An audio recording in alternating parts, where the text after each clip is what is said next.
Félicitations. Voilà, c'est le dernier jour de notre parcours. Nous avons parcouru l'Égypte, le Sinaï. Nous avons vu Pharaon, les plaies d'Égypte, le passage de la mer Rouge, l'alliance au Sinaï, la colonne de nuée, la manne au désert, la tente de la rencontre, tout cela. Et aujourd'hui, eh bien, ça y est, la maison de Dieu, cette tente de la rencontre va être consacrée. Nous avons peut-être un tout petit peu d'avance sur la liturgie. Aujourd'hui, le samedi saint, eh bien, c'est un jour de silence, un jour d'attente dans l'Église. Il n'y a pas de liturgie particulière, hein. La vigile, c'est déjà le dimanche dans la nuit. Et donc, c'est le jour où, eh bien, le silence se fait sur la terre avant que jaillisse, voilà, de la terre le nouveau sanctuaire, hein. Jésus avait parlé de son corps comme du sanctuaire au chapitre 2 de l'évangile de Jean. Détruisez ce temple, moi en 3 jours je le rebâtirai.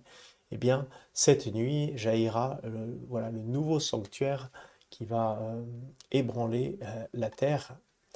Et je vous propose, eh bien, à l'occasion de la construction de ce nouveau sanctuaire, non fait de main d'homme, à l'occasion de la résurrection, eh bien, de consacrer chacun vos maisons ce soir à la vigile pascale ou demain en participant à la messe de Pâques, eh bien, vous pourrez, en demandant aux célébrants sans doute, prendre avec vous, en apportant une bouteille, un petit peu de cette eau baptismale, de cette eau pascale, signe voilà, de la résurrection de Jésus, eh bien, en asperger les pièces de votre maison en chantant le Vidi Aquam, ou enfin, aussi en français, j'ai vu les fleuves d'eau vive, voilà, en faisant que eh bien, votre maison soit entièrement consacrée au Seigneur, voilà, qu'elle soit un temple saint et glorieux, voilà, à l'image du corps glorieux de Jésus, que toute votre vie soit sainte et glorieuse.